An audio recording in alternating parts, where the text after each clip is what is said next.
You're welcome again to the course on how to develop and standardize a questionnaire, which is an example of a psychological instrument. The focus of today's lesson is the questionnaire format. I want to share with you some questionnaire formats and show you a sample questionnaire. My name is, of course, Dayo Odukoya.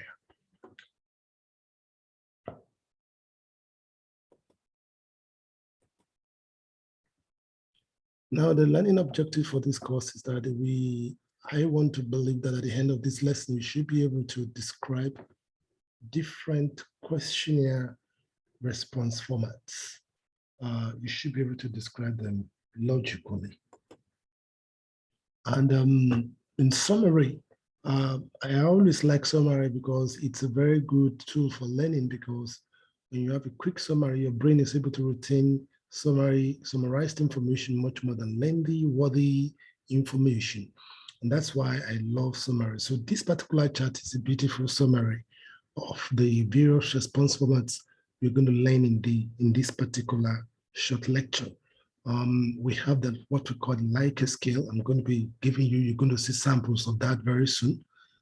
We have the dichotomous scale, which I've explained before, like the popular MMPI, that is Minnesota multifaceted, personality inventory. We also have the open-ended response format.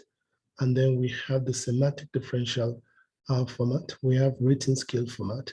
We have multiple choice format. We have pictorial format. Of course, the list is not exhaustive, but for the sake and within the scope of this particular short course, this is just enough for beginners. So we don't want to give you, make you experience what we call information overload.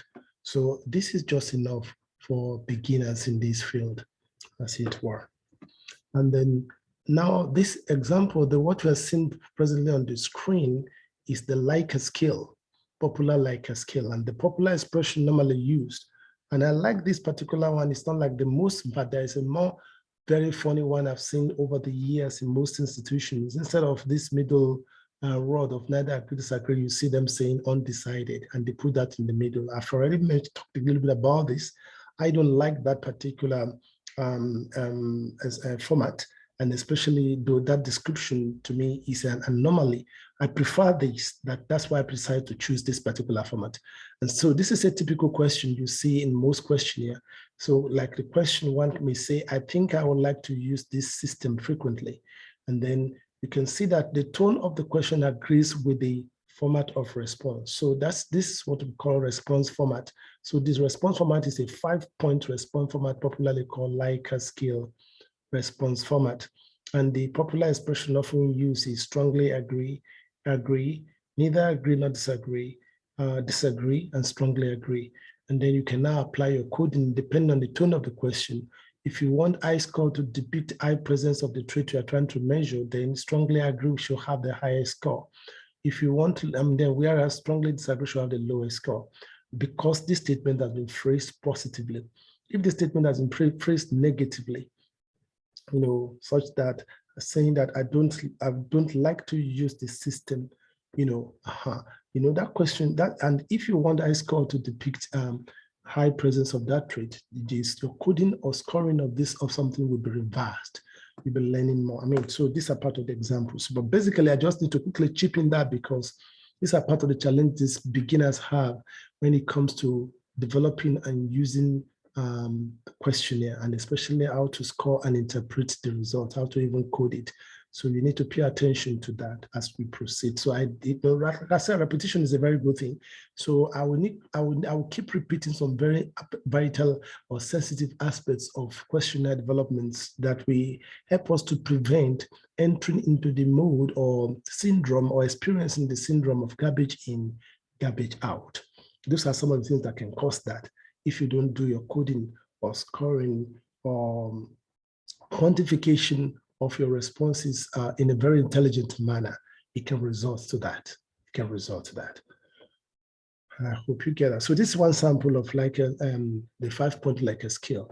this is another format of it, because it should not be fixated with that previous, because most people are familiar with this strongly agreed, agrees, either agree, no, disagree, and strongly disagree. Most people are familiar with this, but you can also have this kind of expressions or verbal expression of descriptions for your points. So, for instance, the question may say, in general, how will you rate? Although you use the word rate, so that gives you the impression that it's like a rating scale. Of course, it looks like a rating scale because there's actually a very thin line between like a scale, rating scale, and all the rest, because they're still following the same progression. But the question is, you can still use, how will you describe, rate? How will you describe the quality of functional chocolate ice cream? Fictional chocolate ice cream. The word should be fictional, not fictionals. So, and you can have this kind of responses: poor, fair, good, very good, and excellent. Another kind of expression, of course, you can have is from never to always, and then you can add now of almost always, and then maybe sometimes, and then almost never. Something like that. These are all various shades. So it's a matter of creativity as long as you follow this progression. But one thing that is unique with most 5-point Likert scale, Likert scale, is that they are often 5-point scales. 1, 2, 3, 4, 5. That is actually one unique feature about Likert scale. And you can decide to use any of the expressions, either strongly agree or disagree, or poor, fair, like this, or never, or always, from never to always, and so on and so forth. As long as you have 5 points, that is what makes it actually Likert scale. Okay, then next to that, of course, is the rating scale. Rating scale, the slight difference from rating scale to Likert scale is that it has a wider range of choices, wider range. In this case, you can see almost, when you compare it, you see this one is 5 points, but you can have up to 10 points of choices for your rating scale. And the range, usually we don't specify the meaning of the middle, the numbers within the range. We just, you are supposed to use your imagination to just use the progression of the strength of the presence of that truth you are measuring in that particular, for that particular person you are trying to describe, so to speak. For instance, you want to describe what's the level of aggression in John. Okay, you have known John, so you can decide to now use your imagination and your experience with John to decide to rate between 1, okay, now in that case, if my question is what is your level of rating of the level of aggression in John, of course, I won't use strongly agree. I may say nil, or very, very high, or very strong, very high level of aggression, from nil or none at all to high level of very high level of aggression. And the person can now choose.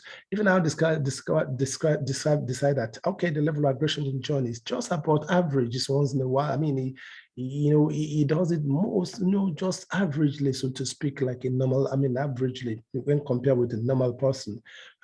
Or maybe it's only once in a while. Decide to choose 3. But if it's above average, that is, it's almost frequent, then I may decide to choose 8 or 9. And then if it's almost always, of course, I may decide to even choose 10, level of aggression for John. So that is how you rate. But again, this is very subjective, because maybe the person only observed John once or twice, and it now came to the conclusion that John is often aggressive. So it can be very misleading. And so, but the beauty of this is that there is this principle. So the larger, this is kind of central limit theorem. The larger the number of people assessing John, which is kind of sociometric technique in this situation, the more likely you're going to arrive at the truth, or the correct, or correct assessment of John's level of aggression in this case. But the lower the number, the more likely you are going to have a higher degree of error of your measurement, and that is the same spirit for continuous assessment in most institutions. We can't just use one single score, because so many factors will actually determine what the performance of a student per time. And so those are part of things you need to factor, you need to put into consideration when you are using some of the scales. So you need to use a very large sample if you are actually using a rating scale for different concepts or measurements you're trying to measure. You need to put that into consideration, as it were. Then you also have semantic differentials.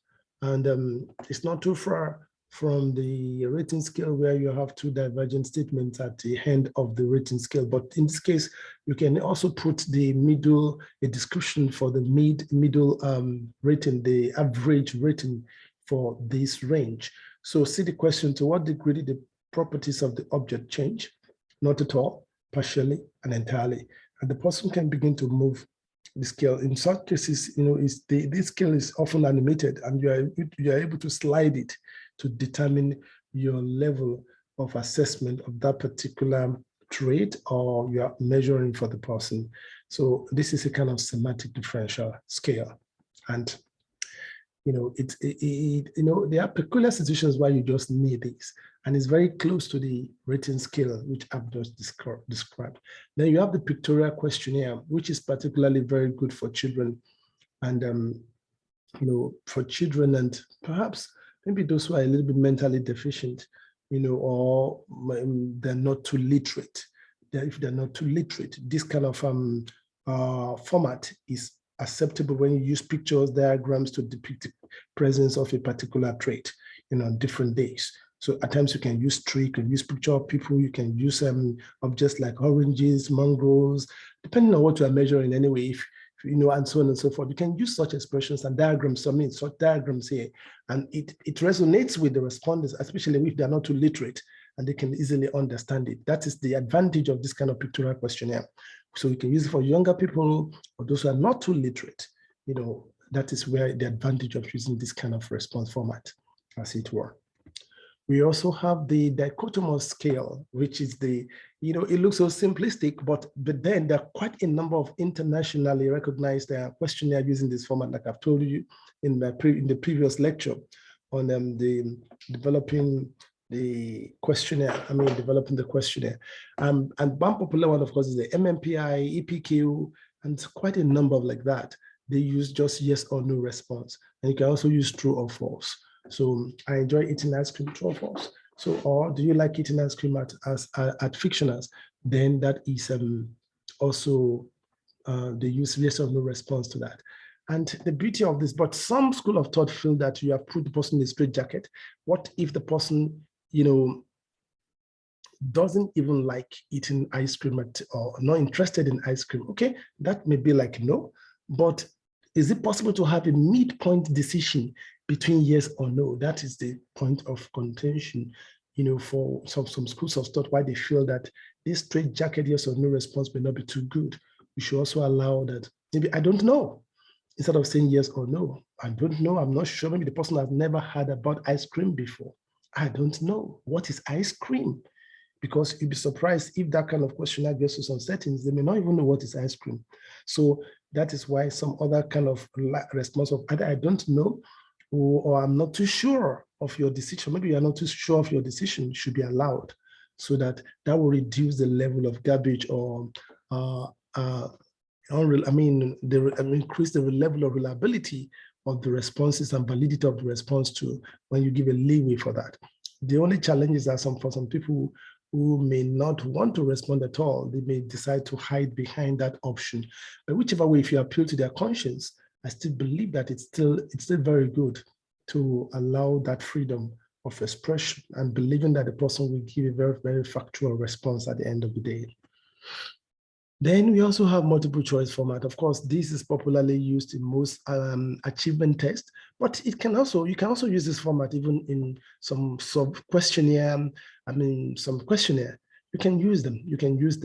That kind of things in some situation. You can decide to use this multiple choice format, but it's more popularly utilized in achievement tests for most academic subjects like biology, chemistry, and so on. That is where you find the strong application of multiple choice format. Of course, and multiple choice format again have different formats. Again, you can have one single correct answer. You can have multiple answers, and so on and so forth. That kind of a thing. And then you can even decide to say which one is the most correct. When you have more than one correct answer, you now ask the person to tell you which one is the best response out of all the responses. and so on and so forth. It's a matter of creativity, as it were. So these are some of the things you can use. In fact, some intelligence tests actually use, they use multiple choice format too, because in intelligence test, element of they have the tone of achievement and aptitude tests within some intelligence tests. So many intelligence tests, are likely to also use this format within their when they're generating their questions. So even in some cases for personality tests and other form of questionnaire, it's still possible to use this format depending on your level of creativity and ingenuity. Then you have the slider scale, where you are permitted, this is a form of animation. It's close to what I've described before, where you can slide your scale from maybe poor to excellent. And this is almost looking like a scale too, because it's 5 points, but you can increase the range of the responses to more than 5. That's the beauty of these. But the beauty, why you call it slider scale, is that it allows you to slide your response. So it's not that you just click one particular something, you can slide your response. You can even put it between 2 and 3, or between 4 and 5, and so on and so forth. It allows you to slide your response. But I think it will be better to give a clear instruction that you want whole numbers, because by the time you begin to use fraction, it can create a problem under analysis. So, or maybe the programmer could even program it such that even if you decide to stop your sliding in between it, to take it to the nearest point, so to speak, because in terms of analysis, it would be better to have whole numbers, as it were. And that's that. Then you also have the open and closed, open-ended questions and closed-ended questions. Of course, most of the questions most of our questions now, they're closed-ended because they just give you options of choice. And so the question is closed. You are not allowed to put in your own personal expression. When it comes to open-ended question, you are allowed to give beyond what is within the questionnaire. You are allowed to express yourself. Maybe, and I like at least including one open-ended question at the end of every section, because it's not unlikely you have left out some very important points, or traits within that domain. So you allow the person, can you mention any other attribute? If I mention, for instance, extroversion, can you mention any other attribute of yours that describes your level of extroversion? I'm just giving an example. Or your level of openness, that is not already mentioned in these, or just use or just describe your level of openness in your own within your own experience. And you'll be surprised when the person comes out with the expression of how he's going to see himself or herself. It may be completely different to what you have listed in your own questions and prompts. And that is why this is so beautiful. And it also allows, from those open-ended responses, you can now improve the newer version of your instrument. That's why this open-ended question is quite good. But the only challenge with them is that they're very, in terms of scoring, the subjectivity, and because of the variance, the variety of responses you are going to get, usually you may find it difficult to be able to do a proper scoring. But then it's still possible to even do a proper scoring for this, because all you have to do is look at the theme within responses and begin to now collate the frequency of occurrence of such responses, and then you can also quantify them, as it were, too. So, but it takes a lot of effort to do that. But they are very useful, especially for improving our various psychological instruments and measuring instruments. They're very useful because quite a number of points that you have not included in your questionnaire prompt, in your items may be raised through these open-ended question responses, which you can now incorporate into future version or better, the later versions of your instrument. And this, so just take note of that. It's a very useful one. And now, finally, I'm showing you now a sample questionnaire, and we call this one particularly, the sexual harassment scale. And of course, this one was developed by myself, Sanjay Misra, and Shola Okunola. And you can see the opening statement here. So, like I said, you need to have a title. And so we decided to give it a title there. And then, because the subject is not too sensitive, that's why we decided to use the exact. We tried to summarize the exact purpose of the instrument in that title. So at a glance, the respondents will know what we are out to measure: sexual harassment. That is what it's all about. That's why you can see that there. And then, of course, in some cases, like I said, you can even decide to attach your names. If it's one single person, for instance, you can say Jonathan sexual harassment scale or Dukoya sexual harassment scale, and so on and so forth. If I'm the only person that is developing it as it were, and so forth. So those are options. Then in this case, now see the statement. You can see within the statement, the first thing is a short introductory statement of describing the content, what the assessment or questionnaire is all about. Now, sexual harassment is reported to be on the increase in schools in recent times. Victims of sexual harassment need help. This questionnaire is designed to collect factual information on this sensitive subject so we can help you. Your name is not required, so be rest assured your response cannot be traced to you. So this statement is so critical to help them to open up, to give factual responses. And in fact, that's why I said I prefer that we often, you have been administering these questionnaires in face-to-face format is quite better than when you just drop the questionnaire and go away or just drop it online. Usually, most of those people that are too busy and they just want to, because not to offend you, they feel whatever they like there and then just dump it back to you.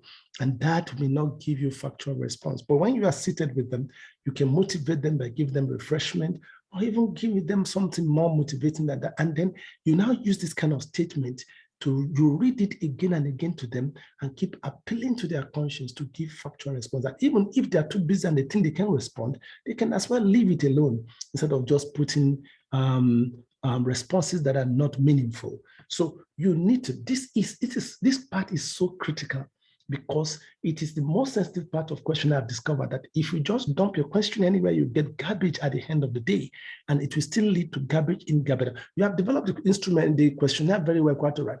Just because you did not find a way to catch the attention and register the support and this unalloyed support of your respondents, you may still end up having garbage. That's the point. So the problem now is not because you did not develop the questionnaire very well, but because you did not find a way to gain the support of your respondent, to properly motivate them to cooperate with you. And that part is very critical. Both factors have largely determine the reliability and validity of the data we collect with these instruments and questionnaire. So we need to pay attention to this. I cannot overflow this point. It's very, very important. And that's why it's not just enough to even write it. We need to repeat it again and again and find a way to motivate our respondents to give factual responses. So that's very important. So you feel free to give factual responses and avoid exaggeration. Note that by responding to this questionnaire, you are giving us consent. You are giving us consent to use the information given for research purposes. That's the statement of consent there, doing a very summarized form. But like I told you before in my previous presentation, it can be more comprehensive than this, depending on the technicality of the research you are conducting and the sensitivity of the information you are collecting from people, especially when there are some genomic studies I participated in, for instance. The consent form is almost 3-4 pages. And you have to go through a rigor of making them sign and then getting witnesses, at times legal people will have to attest to it and then everything properly documented. So that's to show you the sensitivity of some of these materials as we proceed. Then you can see that next to that, so you have the title, you have the authors, you have the introduction. This area you are seeing here that's the introduction. That's the introduction. Then next to that, you have the biodata or demographic information section. That is the section you are seeing the laser beam, moving around now. But general, I call it general information. We call it general information in this case. At times you can call it biodata section, or you can call it demographic data.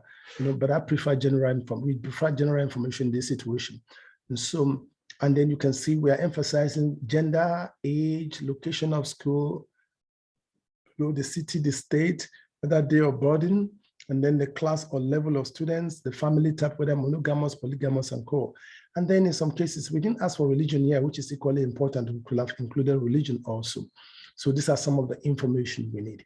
And like I said before, in this kind of session, also you can include validation data.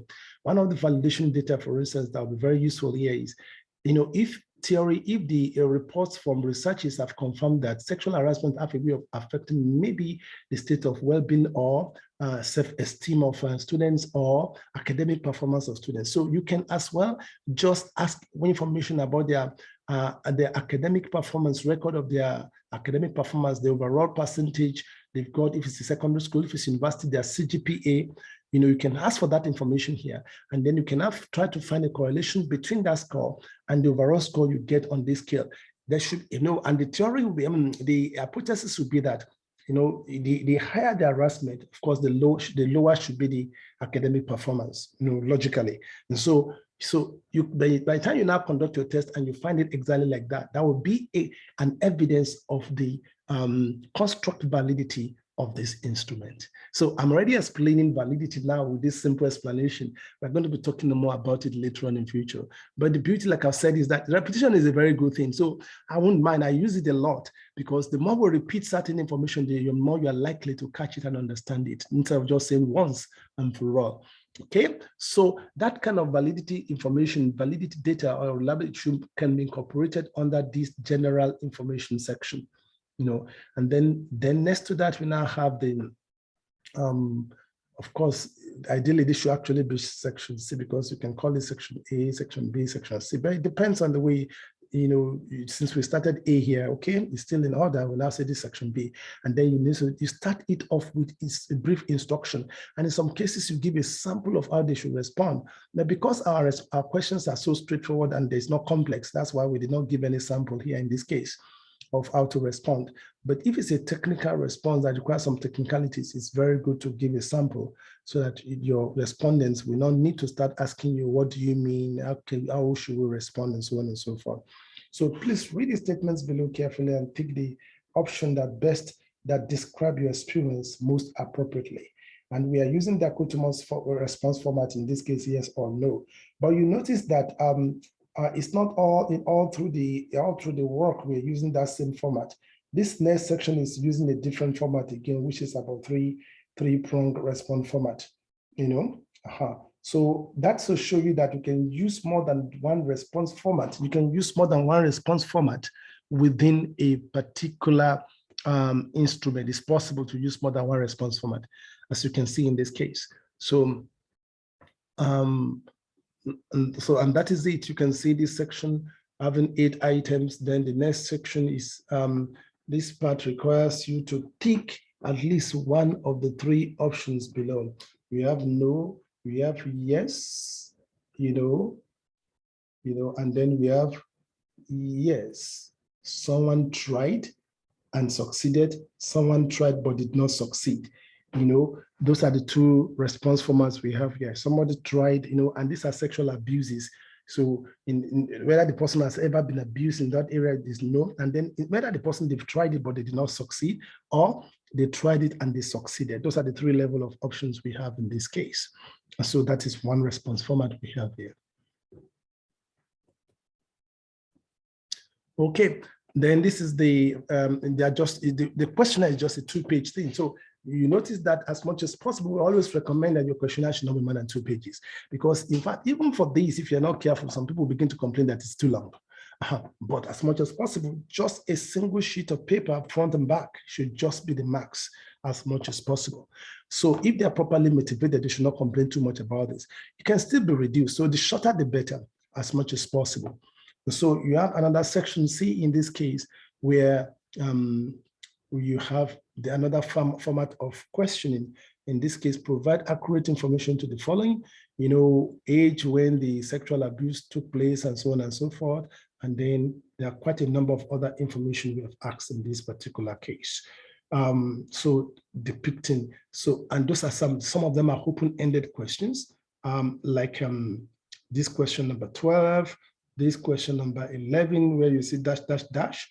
What was done to the person? These are combination of open-ended questions, and then you have some fixed responses too. So you can use a combination of different kind of formats within your instrument, depending on what you are looking for, as it were. And then you will notice that the statement should be simple, should be unambiguous, should be direct and to the point. So these are This is a typical example. There are more examples. If you go online, you see more standard questionnaire out there available. In some cases, I need to mention that it is also possible to put the bio data even at the end instead of at the beginning. Some people, you follow different, some people have different kind of formats. And if what you are trying to measure is very sensitive, you may not put any introductory statement, and you may decide to use a code for your title. I've explained this before, but again, it's good for me to reemphasize it so that you quite understand the point we're making here. So at this point, I think we're going to pause here. We're going to pause at this particular point.